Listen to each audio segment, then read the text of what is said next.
All right, let's get right into it. It's Friday, but if anything, for commuters across the Lagos-Ibadan Expressway, tilling all the way back into Lagos, it's not been a very palatable week, really. And we're starting off with that this morning. And we're joined on the program by Engineer Omar Bakare, who is the Federal Controller of Works, Lagos, just to, shed light, speak on this rehabilitation work and the traffic gridlock, which you may have experienced or someone you know.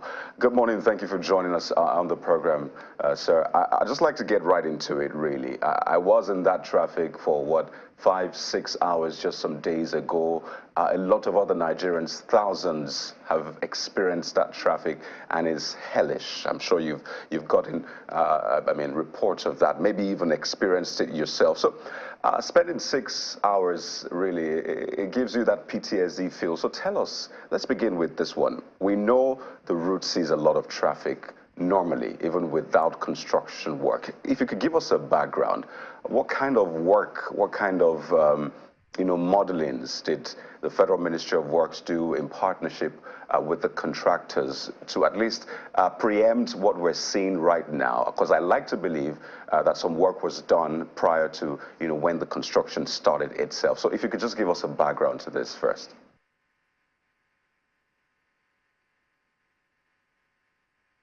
Thank you very much. Prior to the recommencement of the construction works on Lagos-Ibadan Express around OPIC, okay, let me,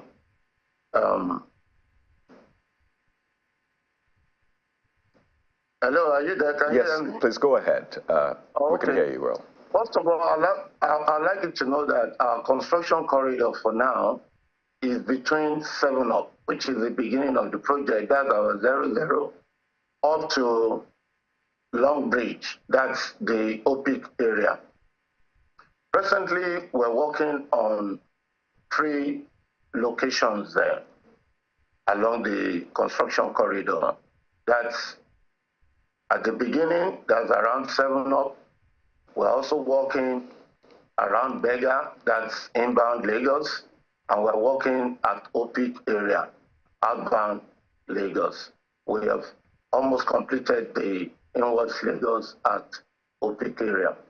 Before we started recommend the work for OPIC area, some palliative works were carried out on the roads adjoining the express road itself.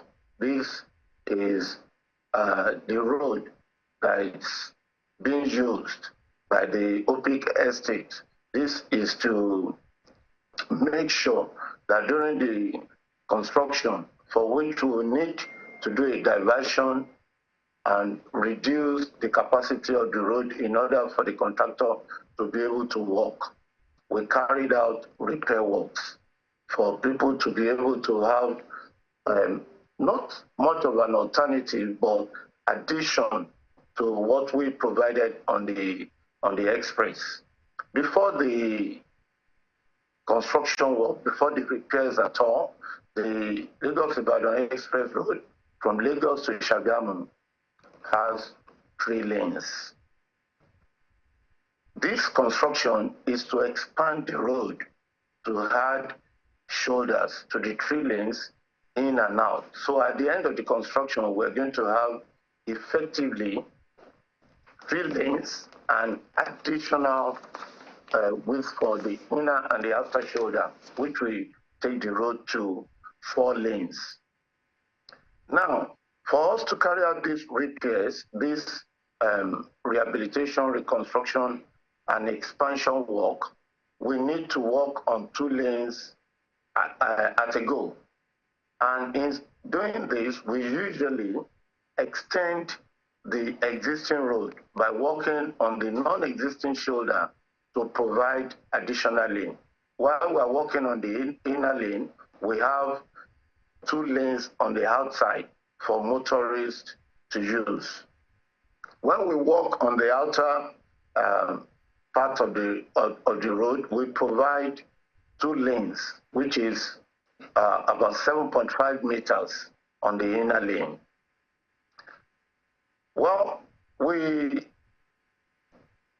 over the time, have sent out messages, awareness campaign, right, jingles through media, traffic radio, Bond FM, to inform people about the construction works going on. However, because of the volume of traffic on this road, we expect people to slow down around the construction area and to abide by traffic laws and to cooperate with controlling officers. all right. Engineer Bakare, if I could just come in now. I mean, we understand that this has to be done, really. Our road infrastructure has to be improved. So we're coming from that background, knowing fully well that we need our roads if we want to do business, if we want to travel, and all of that. That's vital to development.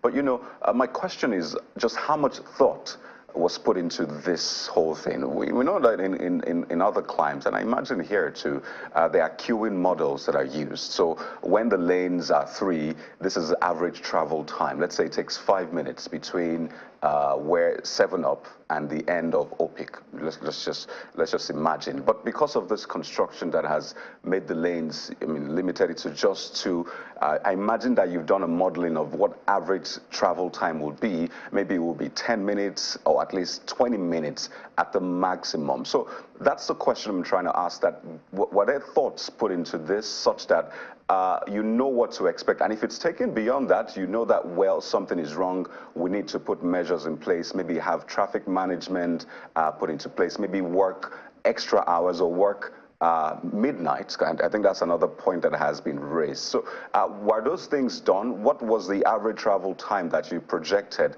for this construction? Because I imagine it wasn't 6 hours that you projected in all of the modelings that you did prior to this construction, and even the updates you've done from time to time. Thank you very much. Well, ordinarily, our roads are designed for 100 kilometers an hour when you do not have encumbrances. That's the maximum. When we have a construction corridor, we do advise motorists to drive maximum 30 kilometers an hour, which means there can be situations that can make you go slower. But we'll never envisage situations that will make you stay in one position. But these do happen sometimes because of some occurrences like breakdowns, accidents, and sometimes attitude of motorists. Or when you drive 30 kilometers an hour, I will break it down for you. From 7-Up to Long Bridge is about 7 kilometers. When you drive 30 kilometers an hour, you will do roughly 30 divided by 4, that's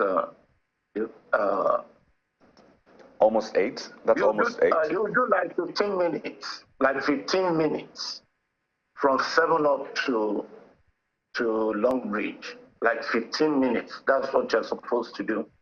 If you do half of that, that is 15 kilometers per hour, you do 30 minutes max. People who are used to driving even above design speed of 100 kilometers do not find this funny. They do not find it acceptable. That's why you see them going out of the provided lanes, sometimes trying to outsmart, and in some extreme cases, they go to the oncoming lane to face the traffic. When we have this situation, it causes this traffic gridlock. We work with relevant agencies in this respect. We work with the police, we work with Federal Safety Corps, we work with LASMA on Lagos side, we work with Chris on Ogun side. they are always on the road working with us. I must confess, sometimes they are overwhelmed by the attitude of these motorists. And you will agree with me that the volume of traffic on that road is great. So sometimes we're just caught in this gridlock way. Anytime it happens, we do our best to get it resolved, and that's the way we've been walking on the road. There has never been any time that we did not give due consideration to all these happenings. But sometimes, like you mentioned earlier, we get ourselves caught and people spend longer time than they normally should spend on the road. Well, Mr. Omar, I doubt that commuters on that road will agree with you that traffic on the road is great at any given time. But yesterday's traffic was pretty much attributed to an accident at the OPIC turning. So the question is, why is your partnership with other agencies, security agencies and traffic management agencies, why is it yielding very little results if indeed you're collaborating to ensure that if there's any incident on the road, it is managed such that commuters can still have a good time riding on the road? Because yesterday, productive man hours was pretty much lost. Could you quickly take that again? Okay, I started by saying that commuters on... Could you please take a minute? Yes. Are you with me now, sir, Mr. Omar? Can you hear me? Yes, I am with you. Okay. Yes, I can hear you. Yeah, I started by saying that commuters will hardly agree with you that traffic on that road at any given time is great. But yesterday's traffic was attributed to an accident that occurred somewhere around the OPIC turning. So if indeed you're in collaboration with security and traffic management agencies, why is response time so slow such that productive man hours are totally lost on Lagos-Ibadan Expressway whenever such an incident occurs?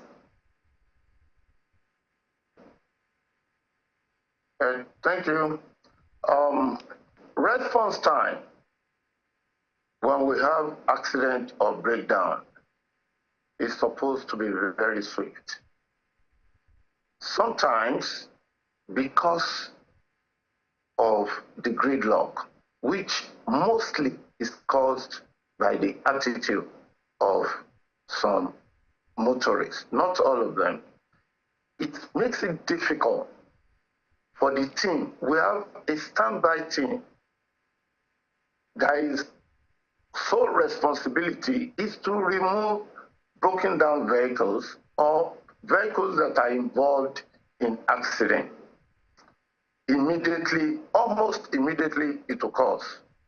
But sometimes it takes time to get to the actual location of the accident. We are in synergy with all these agencies I earlier mentioned. We have a group chat with which we give out information to all the stakeholders on the group chat: the police, Federal Road Safety, LASMA, and Trace. We all work together.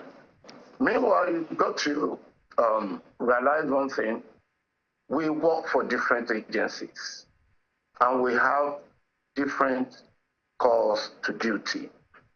Even though we're all working for government, we report to different commands. Sometimes we do not get it right immediately. Sometimes. Most times we work together and we respond together when we have issues on the road. Meanwhile, I want to talk on the general operations on the road itself. We need to realize and accept the fact that for us to carry out this construction, people need to cooperate with us,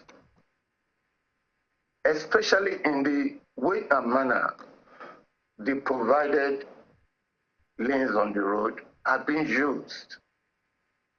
This is mostly where we have issues. The contractor does not work haphazardly. They partition the area where they're going to work and they stay within that area. They make provision for motorists to use the road, but at a certain reduced speed. This day, the contractor is working from morning till night in order to be able to achieve and complete and deliver this project in good time. We've been discussing with the contractor about night work. Of course, the issue of security is one of the things we're looking at critically. Recently, the contractor has agreed to work late into the night, though not overnight. In the past week, they have been working, and this week also, they have been working up till 9 p.m.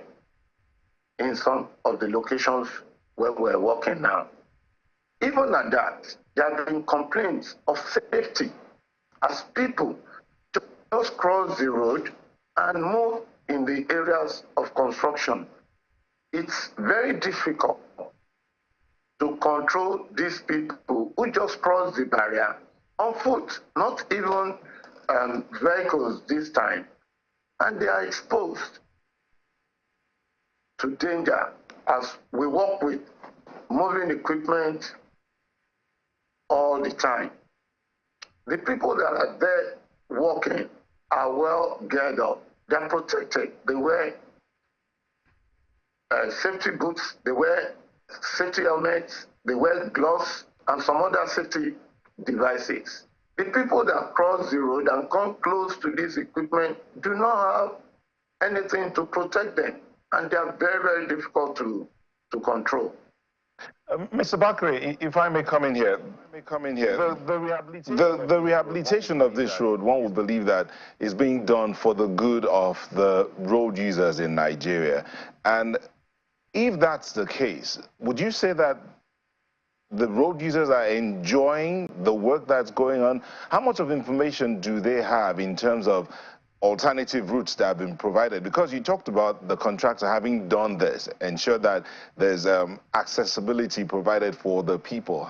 How much of information is out there for the road users to know that at this particular time, this is the route to take. At this particular time, that's the route to take? Thank you. Like I said earlier, before we recommenced work this quarter, at the beginning of this year, we engaged some radio stations like Traffic Radio, Bond FM, to make announcements all the time about our activities on the road.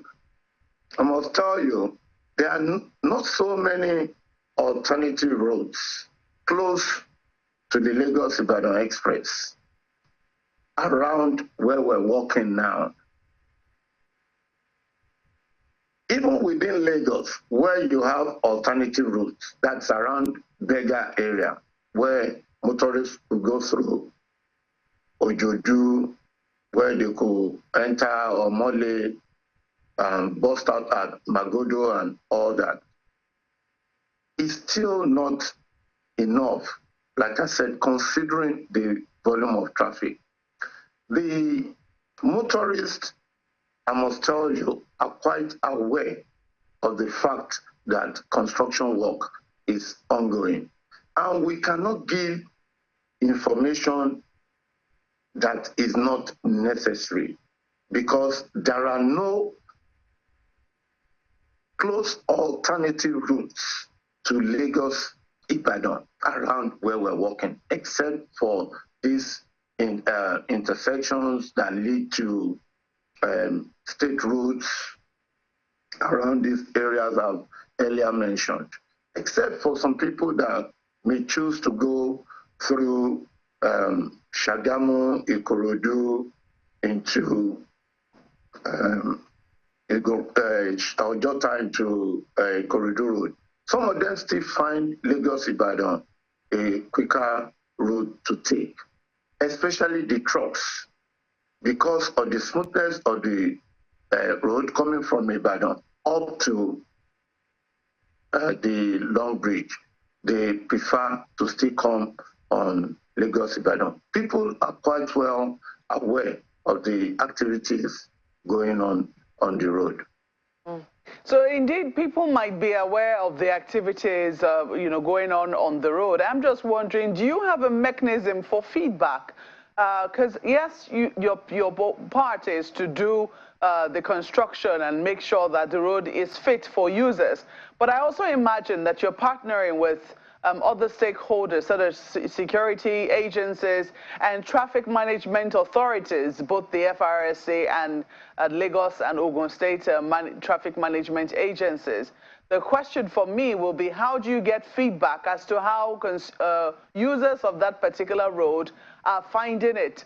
Do you have any way of knowing what the experience has been since you started construction? Yes, we do. All the stakeholders along the construction corridor, especially around OPIC, we have residential estates there, and we have some industries around the place. We have a platform through which we relate all the time, and they give us feedbacks. A couple of times we have engaged the road users with the press people. They have, from time to time, given the concerns, and they have given their complaints as well on the way things have been on the road. Or we get feedback. All right, let's wind down now quickly. When is this work going to be completed?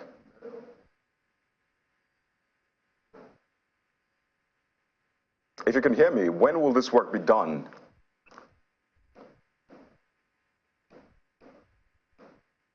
Yeah,